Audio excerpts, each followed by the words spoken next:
এবার মাটি মাফিয়ার দৌরাত্মের ছবি আপনাদের দেখাই। চট্টায় মাটি মাফিয়ার দৌরাত্ম্য চলছে। বিঘের পর বিঘে জমি থেকে উধাও হয়ে যাচ্ছে মাটি। 40 থেকে 50 ফুট মাটি কেটে বিক্রির অভিযোগ। আর এই মাটি কাটাতে পুকুরে ধস নামছে, এমনটাই অভিযোগ করছেন সেখানকার বাসিন্দারা।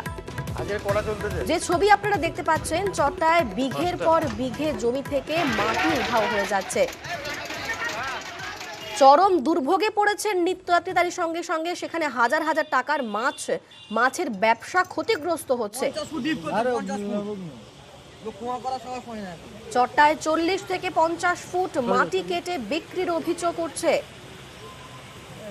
চট্টায় চরম দুর্ভোগে নিত্যযাত্রীরা, মাটি বোঝাই গাড়ি আটকে বিক্ষোভ।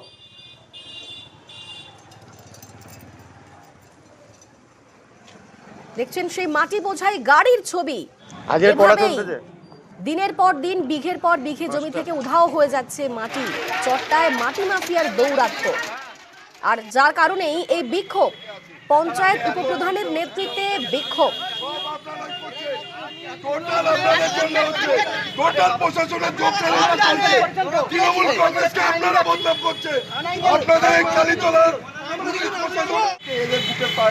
আমাদের সঙ্গে সরাসরি রয়েছেন প্রতিনিধি সমীর মণ্ডল। সমীর, এভাবে দিনের পর দিন বিঘের পর বিঘে মাটি কেটে নেওয়া হচ্ছে, মাটি বিক্রি করা হচ্ছে, পাচার করা হচ্ছে, কিন্তু কেন কোনো পদক্ষেপ নেওয়া যাচ্ছে না?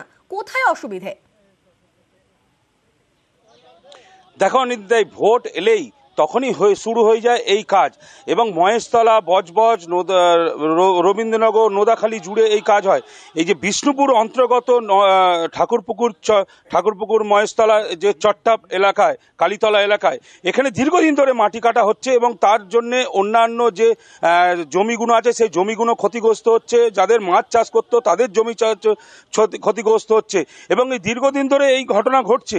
তারপরেও প্রশাসনকে জানিয়েও কোনো সুরা হয়নি। কালকে রাত্রিরে বাধ্য হয়ে পঞ্চায়েত প্রধান, যে ওখানে পঞ্চায়েত উপপ্রধান যে আছে চট্টা কালিকাপুরে পঞ্চায়েত উপপ্রধান, উনি নিজে দাঁড়িয়ে থেকে এবং স্থানীয়রা সবাই মিলে রাস্তা অবরোধ করে। যখন রাত্রিবেলায় এই মাটির লরিগুলো যায়, দ্রুত গতিতে যায় এবং মাটি পড়তে যায়।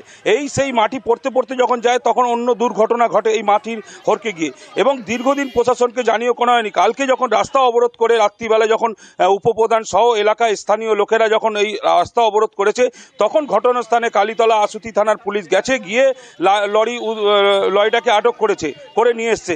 তাহলে প্রশ্ন উঠছে, পুলিশ এতদিন কি ঘুমাচ্ছিল? পুলিশ কি করছিল? তাহলে পুলিশ কি জানে না?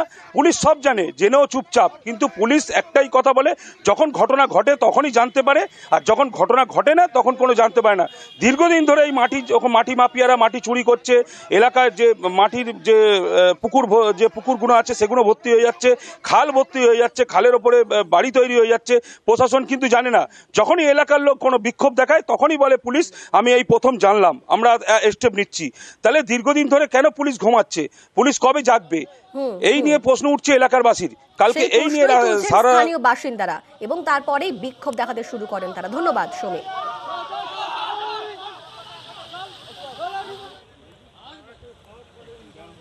এই গলির রাস্তা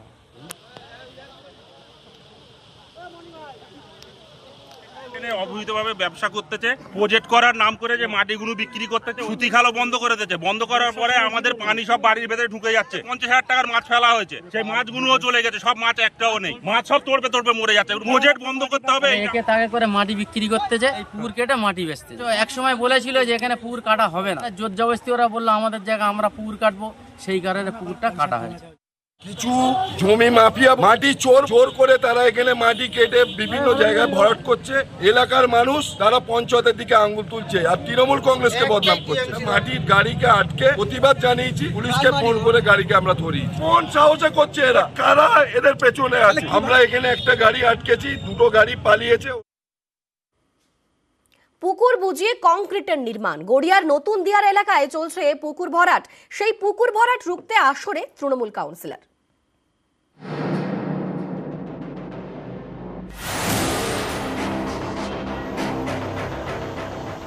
কলকাতার কাছে গড়িয়ার নতুন দিয়ারা, রাজপুর সোনারপুর পুরসভার এই এলাকায় চলছে পুকুর ভরাট।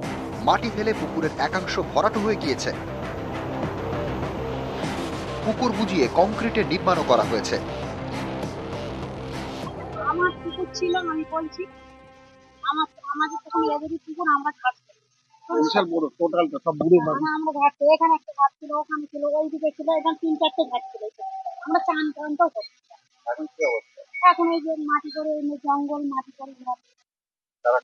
সেটাই দেখতে পাচ্ছি। কয়েক মাস আগেই বহুতল বিপর্যয় দেখেছে গার্ডেন রিচ। জলাশয় বুঝিয়ে বহুতল নির্মাণ হচ্ছিল বলে অভিযোগ। সেই নির্মীয়মান বহুতল ভেঙে পড়ে, অনেকের প্রাণ যায়। সেই ঘটনা থেকে শিক্ষা নিয়ে পুকুর ভরাট রুখতে আসরে রাজপুর সোনারপুর পুরসভার কাউন্সিলর। একটা পুকুর ভরাট অভিযোগ আমার কাছে রিটার্ন করেছিল একজন, তো তার সঙ্গে সঙ্গে আমি অ্যাকশন নিয়েছি। যেমন আমি একটা কপি থানাতে পাঠিয়েছিলাম, মাননীয় এমএলএ ফিরদৌসী বেগম সেখানে রেকমেন্ড করে দিয়েছে, পুলিশকে কড়া ব্যবস্থা নিতে বলেছে। এই ধরনের দুষ্কৃতী যারা এই ধরনের কাজ করছে এদের বিরুদ্ধে কড়া ব্যবস্থা নিক ও পুকুরটাকে আগের অবস্থায় ফিরিয়ে যাতে যায় সে যেন ব্যবস্থা হয়েছে। পেলাম অভিযোগটা, আমরা খতিয়ে দেখছি, আমরা থানার সাথে যোগাযোগ করছি, যত সম্ভব ব্যবস্থা নেওয়ার জন্য আমরা চেষ্টা করছি।